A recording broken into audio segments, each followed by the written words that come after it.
Hi guys, I hope everyone is doing good. This is Pratishtha and I'm your IELTS trainer. So I hope everyone is doing good and everyone revised everything, whatever we have done today. Whatever we did in the past week. In this session, we are essentially just going to introduce ourselves to what IELTS is and what is the basic structure. Because to be honest, when you're solving the questions, it is really important to understand the structure and have that sort of familiarity with the IELTS exam. Because I don't want that, you're prepared, but you have never solved a question from IELTS paper. You don't know what that is, you have never seen it, you don't know what kind of question comes. So I really want to introduce yourself to I really want to introduce you to what the IELTS exam is. And in this lesson we'll just discuss the IELTS exam, what kind of questions you get, what's the difference between IELTS academics and IELTS general, and things like that. So let us move forward with the IELTS exam.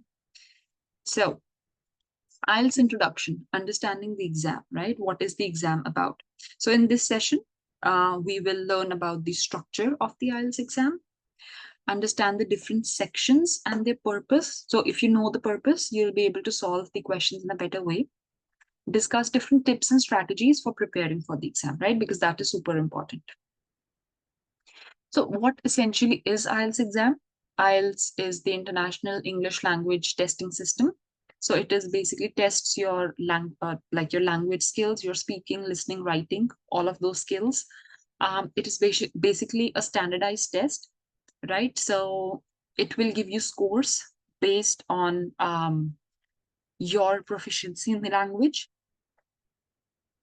It's widely accepted for education, immigration, and professional purposes, right? So if you are planning to go to some university in a foreign country, it is used there.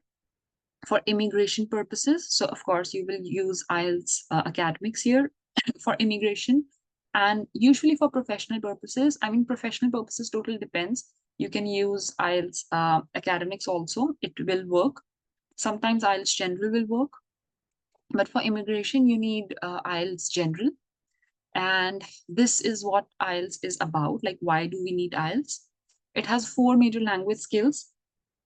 So we have listening, reading, writing, and speaking. You also have grammar, but grammar is like a part of all of these things, right? If you don't have grammar, if you don't have vocabulary, there's no separate test for it. But all these skills, they require grammar. So if you don't have grammar knowledge, if you don't know what tenses are, how to make a sentence, prepositions, things like that, chances are that you won't be able to do any of these four assessment criteria. You won't be able to pass it. So there are two types of IELTS test: academics and general training. The difference is not that much. I mean, when I say not that much, I would say, like, I personally feel that IELTS general is a little bit more tough than academics.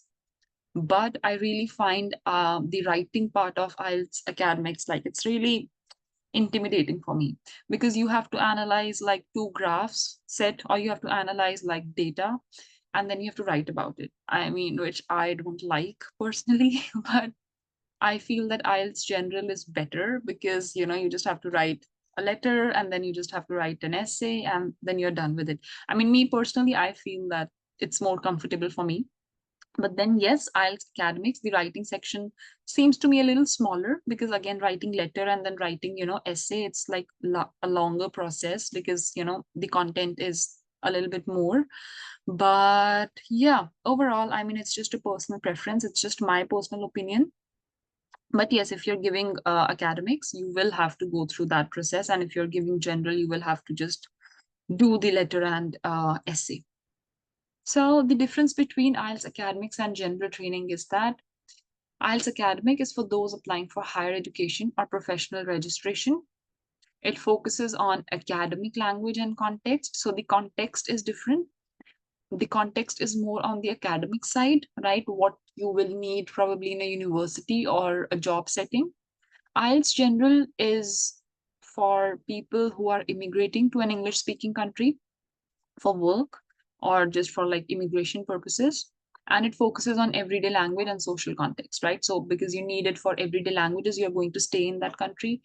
So that is it. I mean, the only major differences in the content, probably in speaking, but most of it is like the difference in writing. That is like the most difference. But otherwise, the listening test is the same. The speaking is different for everyone. So let's not include that. The reading is almost the same. So it's just that like there's a little bit of difference. Both test they assesses the full skills, which is reading, listening, writing, speaking. That is, the it's like similar for both. The test format is listening is for 30 minutes. There are 4 sections of 40 questions each. 40 sections. It's divided into 40 sections, so 10 questions each, right? 10 questions each. Reading is for 60 minutes. There are 3 sections of 40 questions. Writing, you have 2 tasks. Task 1 is report writing. So again, you analyze like a piece of data and you write report. Letter is usually for general. And task 2 is your essay writing, right? Where you have to write an essay. Speaking is for 14 minutes. There are usually 3 parts. So an interview, which is a dialogue. You have long turn, which is more of a monologue. And then you have like general discussion, right? On that, whatever you spoke here, whatever you spoke on monologue, there would be like follow-up questions. Right? So dialogue, monologue, and follow-up questions. That is like the basic criteria for speaking. Right? The total test time is 2 hours, 45 minutes. Some tips I would say is understand the test format. Make sure that you know what the test format is, what kind of questions you're going to get. You will be asked key details of the text.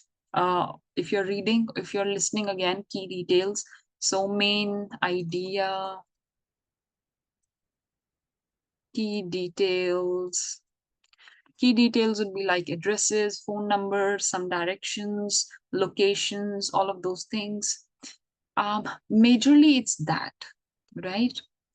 Um, I would say practice regularly, solve a lot of question papers. There are books, solve a lot of books, and because that will really help you to build confidence. Focus on your weak areas, right? While we are doing this tests, like while we are doing this course, you would understand what are your weak areas. Is it grammar? Is it vocabulary? Is it writing? Do you think you have problem in comprehension? So that would really help identify. Focus on those weak areas and try to improve them, right? So you need to identify your weakness, right? Don't be overconfident. Just focus on your weak areas. Use authentic material. Practice with IELTS sample test and material. So you will get a lot of sample tests. You will get a lot of material. There are a lot of YouTube videos on it. I think if you just basically search the internet or even do basic English practice related to listening, related to reading some stuff, usually it. I mean that should suffice. That's sufficient. And stay calm and confident in your exam. Make sure you are calm, you are confident because it's timed, right? So don't stress out about time. Just focus on completing as many questions as you can. If you don't know a question, just skip it and do the rest and then come back to it before you submit your paper. So don't waste a lot of time because again, it's timed. Manage your time, I would say.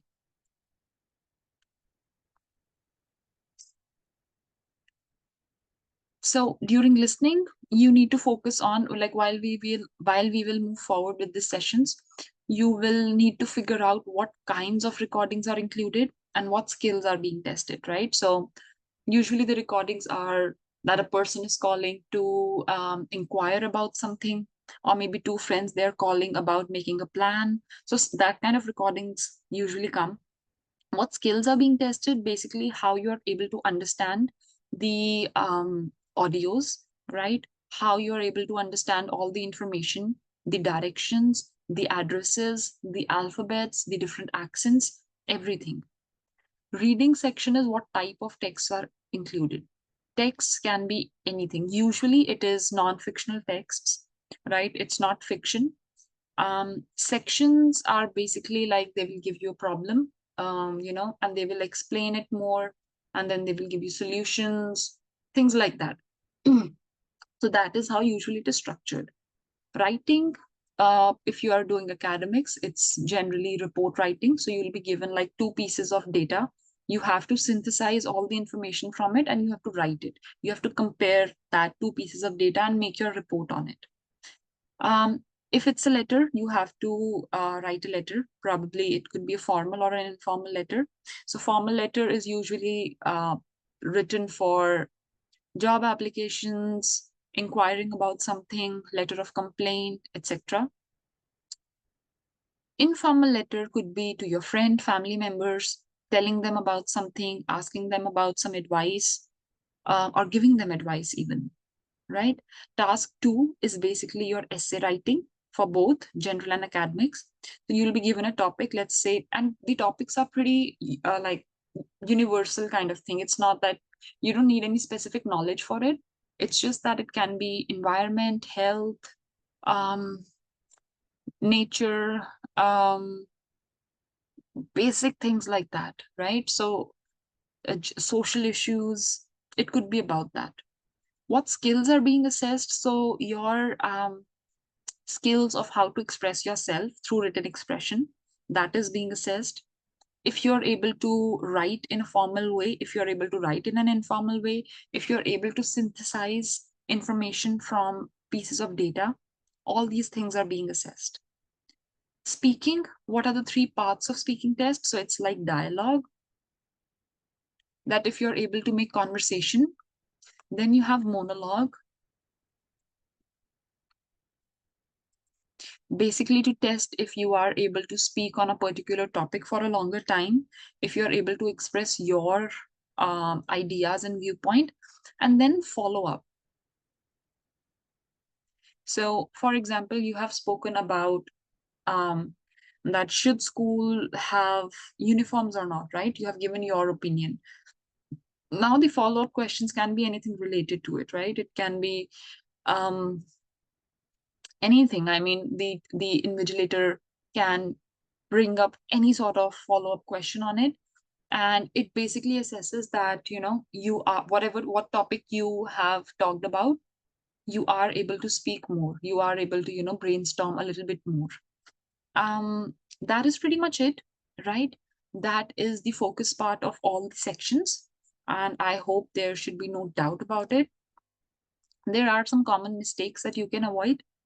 um, you need to read the instructions carefully, because I remember one of my students, the listening section is only repeated, it's not repeated, it's just only played once. So one of my students, she had a doubt that she thought that the listening is supposed to be done like it's repeated twice. So she left some questions to verify later on.